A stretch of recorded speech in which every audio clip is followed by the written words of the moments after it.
Tapi kalau melihat potensi watak revolusioner radikal anarkisnya manusia dan bangsa Indonesia, maka sesungguhnya sangat tinggi kemungkinan untuk revolusi dalam waktu dekat. Karena manusia Indonesia adalah manusia yang paling radikal, paling revolusioner di muka bumi.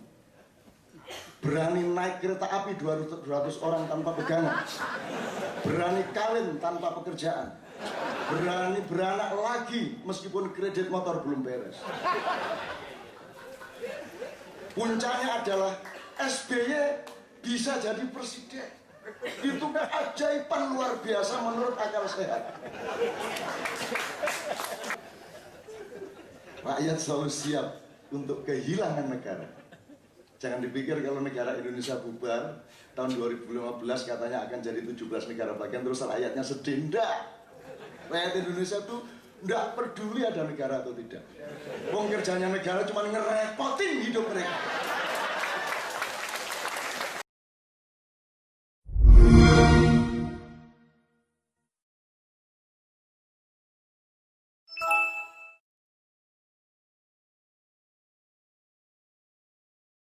Aktivis nasionalis bertemu bersama-sama pada hari ini, terus nanti 2014 masih ada pemilu, berarti khayalan pertemuan ini.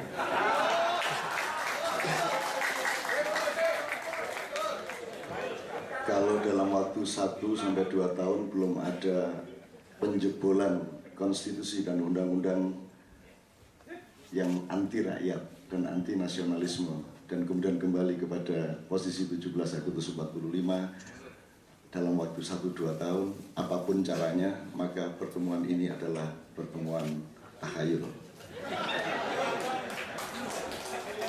Saya mohon maaf atas, jadi gini, saya mohon maaf sama mas-mas yang ya babak kedua, karena saya tadi kemarin itu di Pancor di Lombok Timur, ya biasalah ketemu orang kecil di sana. 3-4 ribu siang malam, terus nanti malam saya harus di Gor Mataram, jadi mau nggak mau saya belum punya kewenangan untuk menunda flight Garuda, sehingga saya harus cepet-cepet setelah jam 12 ini lari ke bandara, jadi saya mohon maaf.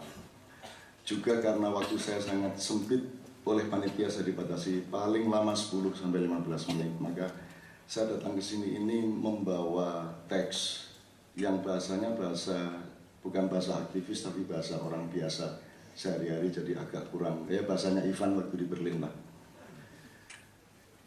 Pertama, negara itu gunanya supaya 3 hal pada manusia dan rakyatnya itu aman. Jadi pemerintah itu dibayar untuk mengamankan 3 hal. 1, nyawanya. Nomor 2, martabatnya. Nomor 3, harta bendanya.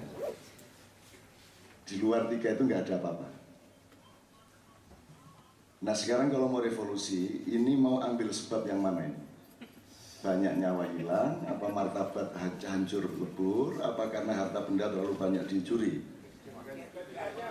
Ketiga-tiganya. Tapi ini masing-masing akan memberi output yang berbeda pada skala prioritas dan akurasi strategisnya agak berbeda. Kalau pertimbangannya harta benda, ya seperti reformasi saja, bilang sama Soeharto, ini jangan nyuri sendirian, saya juga pengen nyuri. Maka sekarang jadi Soeharto semua, seluruh Indonesia.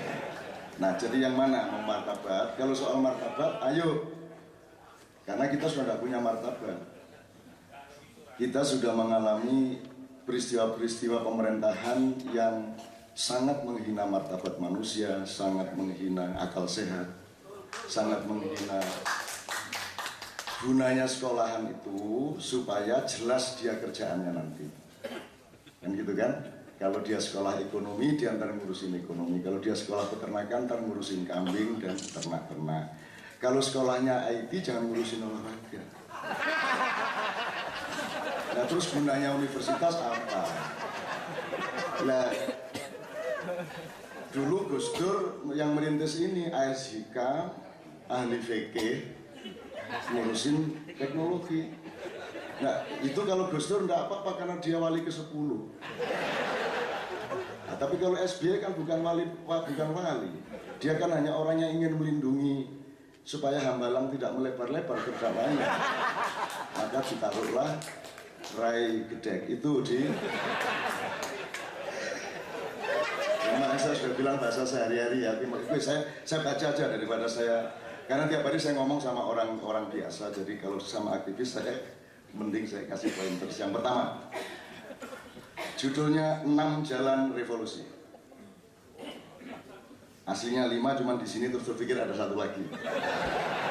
Pertama saya ingin ngomong buku ini dulu, ngomong merajut kembali Nusantara. Saya usul, ini Nusantara pada skala waktu yang mana? Nusantara sejak Angkatan 28, Nusantara sejak Demak, Mataram, atau sejak Mojopahit, atau sejak Sriwijaya, atau Ratu Sima, atau yang mana?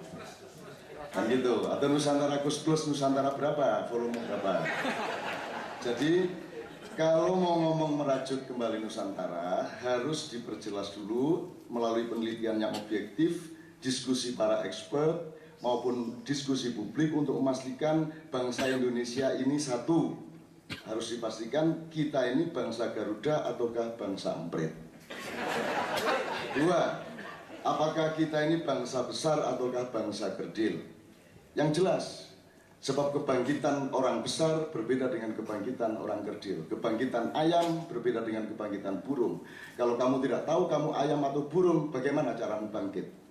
Sudah jelas kamu ayam mau terbang-terbang.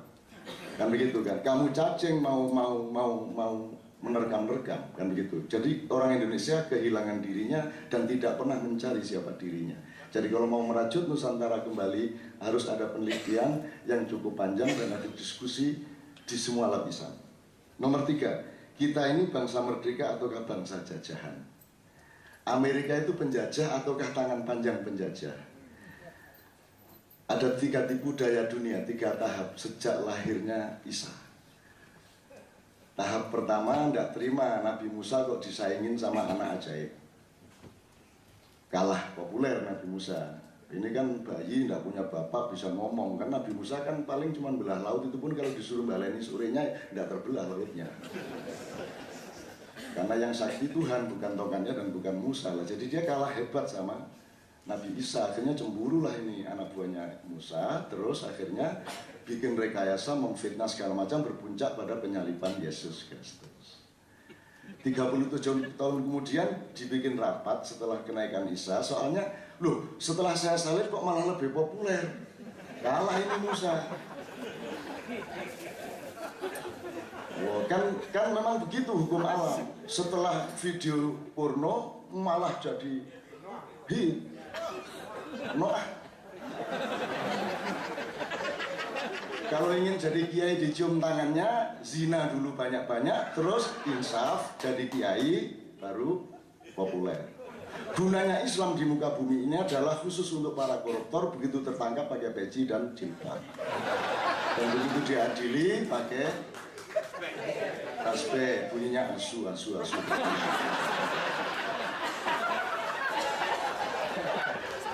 Guyon nih dadang kafir liberal ini gimana? Oke, saya akan setia pada ini. Bangsa merdeka atau bangsa jajahan. Nomor 4, kita ini bangsa setua apa? Kita ini lebih muda dari orang Yahudi, apa kakeknya orang Yahudi? Kalau Yahudi suka menipu, apa tidak benar bahwa kita lebih pandai menipu? Sepandai-pandai Yahudi menipu, masih lebih pandai kita, karena mereka hanya cucu kita. Karena kita lebih tua dari Nabi Ibrahim.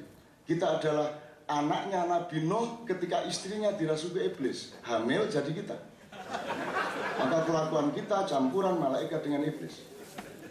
Ini kalau tidak percaya silakan selidiki. Kamu tidak akan punya bahan, hanya aku yang punya bahan. Nah jadi Nusantara yang mana Bu? Oke, saya maksudnya yang penting kan orang kompak ya. Tapi kan boleh dong orang dikasih gede hatinya. Kamu itu dulu turunan ini. Apa ini hubungannya sama Atlantis, Sundaland, ya toh? Sundawiwitan, Inkamaya. Ataukah bangsa Indonesia, bangsa Nusantara adalah hibrida gagal produk? Jadi ini campuran makhluk bermacam-macam yang agak kurang sempurna produksinya. Akhirnya gini, milih presiden dilihat gantengnya, gitu ya. Semua menteri juga manis-manis, ganteng-ganteng. dan banyak parameter lain. Saya baca aja, saya berkepanjangan kalau gini. Apakah bangsa Nusantara hari ini terserah siapapun asal usulnya, terserah dia bangsa besar atau tidak, tidak peduli dia turunan tekek, apa turunan Nabi Adam, apa turunan Homo sapien, Homo erectus, atau Homo seksual. Apakah mereka sanggup berevolusi? Kalau melihat kondisi objektif NKRI hari ini, satu, dilihat kinerja pemerintah dan mental pejabatnya. Dua, filosofi kebangsaan dan konstitusi kenegaraannya. Nomor tiga, semakin terkikisnya martabat dan harga diri bangsa dan manusia Indonesia. Nomor empat, tidak berlakunya akal sehat politik dan rendahnya moral pengelolaan negara yang sampai ke tingkat serendah-rendahnya. Kalau kata Tuhan, ulaika kal an'am bal hum adall. Sebagai kiai sedikit-sedikit saya keluarkan. Ulaika kal an'am artinya mereka sudah seperti hewan, bahkan lebih hina daripada itu. Nomor 5, berdasarkan terlalu banyaknya harta benda rakyat dan negara yang dirampok oleh kekuatan asing serta dimalingi oleh pengurus-pengurusnya sendiri, maka urgensi revolusi 100%.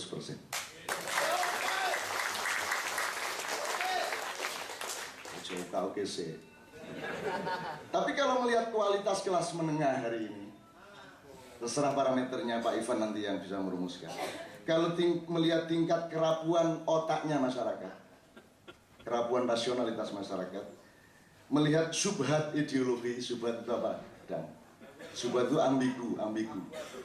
Subhat ideologi dan nasionalisme aktivis di berbagai level dan segmen. Nomor 4, mustahilnya lahir kepemimpinan nasional seperti disebut tadi melalui pintu sistem dan undang-undang perpolitikan yang ada sekarang, maka kans terjadinya revolusi di bawah 10%.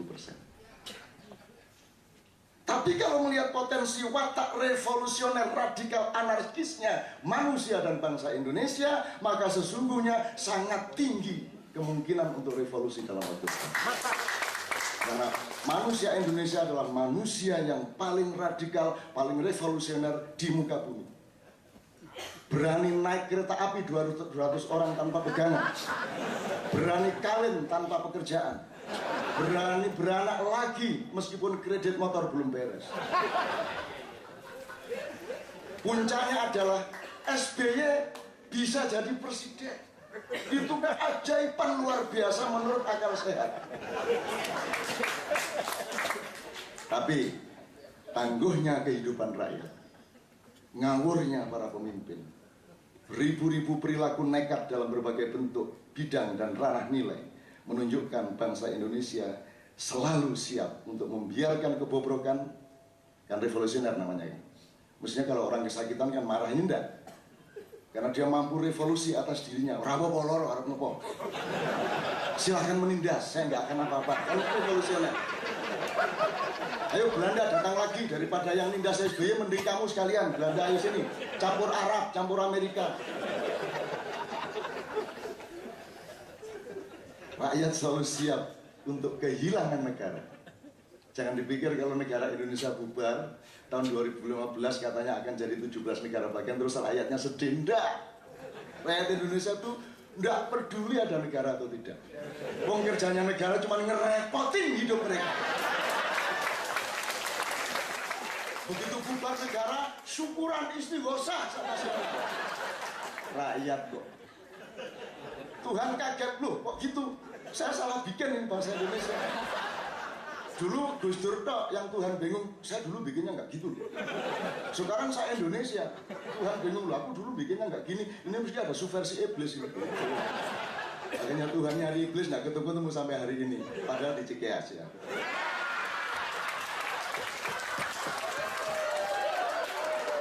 Bahkan rakyat siap dan tenang-tenang saja untuk menjadi bangsa dan negara setan, serta tidak kagum seandainya Indonesia ini menjadi negara malaikat. Karena orang Indonesia bisa menjadi setan, sedetik kemudian bisa menjadi malaikat. Jadi kalau Bang Hariman mau revolusi, rakyat siap. Nah, ini nanti halaman berikutnya soal ini.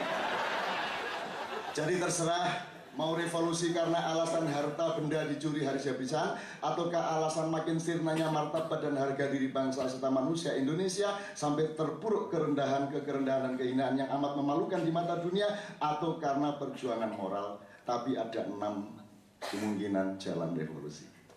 1. Orang Madura, Mahfud MD, menunjukkan kemaduraannya.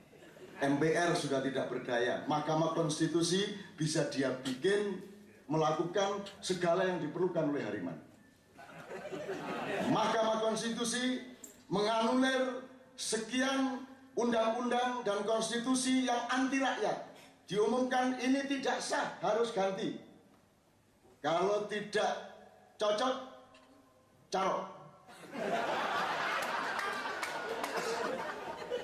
Mahfud MD bisa bikin surat menganulir pemerintah bahwa Presiden SBY tidak sah, KPU masih syubhat, jadi tidak sah.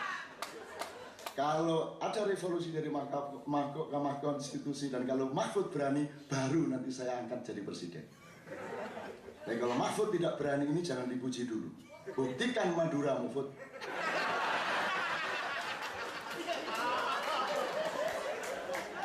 Orang Madura itu ijazahnya palsu saja dia bisa pertahankan terhadap KPK.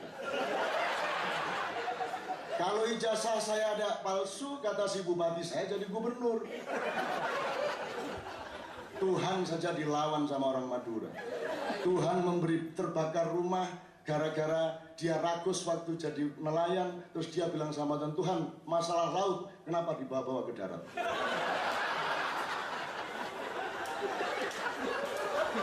Enggak jadi revolusi, ketawang dulu ini ya.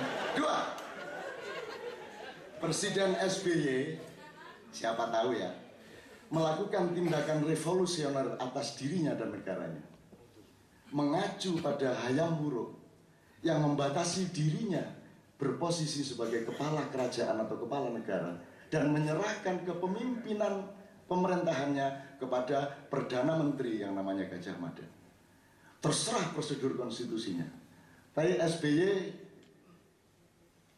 saya tak jadi lambang negara saja. Saya minta, saya akan bikin Dewan Negara. Semua orang-orang tua yang terpercaya bersama saya. Terus nanti saya angkat Perdana Menteri, pokoknya entah apa namanya yang ngurusin. Ini kalau SBY berani. Kalau enggak apa-apa. Wong ini juga iseng-iseng. Nomor 3. Ini juga mungkin Anda tidak sangka, tapi saya optimis. Sesungguhnya alam pikiran rakyat, apa saja yang ada mengalir di saraf otaknya dan di kandungan hatinya, itu adalah produk dari media massa. Jadi sesungguhnya alat produksi sejarah yang yang primer, alat produksi sejarah yang primer itu terletak di genggaman tangan media massa. Jadi media massa punya potensi sangat besar untuk bikin revolusi. Kalau di langit ada lauhil mahfud, di bumi ada media massa.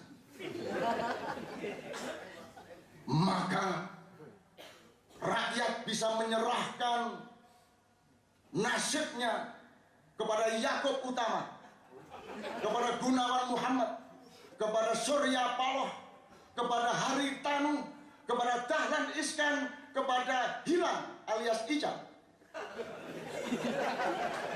dan lain-lain, untuk segera direvolusi seradikal mungkin menuju Indonesia baru yang adil dan makmur serta disukai oleh Tuhan. Nah, ini juga khayal, tapi siapa tahu bisa gitu. Yang beneran ini nanti nomor 6. Nomor 4, pengumpulan tanda tangan sebanyak mungkin se-Indonesia mosi tidak percaya kepada undang-undang ini, kepada DPR ini, kepada pemerintah ini, dan pokoknya kita kumpulin sebanyak-banyaknya. Nanti pada waktu pemilu tidak ada keabsahan secara kuota untuk mengadakan pemilu dan seterusnya. Ini Bang Hariman yang satu-satunya bisa menjalankan. Pintu revolusi yang kelima adalah santet massal atau bunuh diri nasional. Tetapi yang paling aku andalkan hari ini sehingga aku jauh-jauh terbang dari Pancor Mataram ke Cengkareng. Alternatif yang paling nyata adalah Hardiman Siregar is back to the street of revolution. Biarin pokoknya. Pokoknya Hardiman kembali ke jalan dan tidak akan beranjak dari jalan yang dia injak itu sebelum tercapai revolusi. Assalamualaikum warahmatullahi wabarakatuh.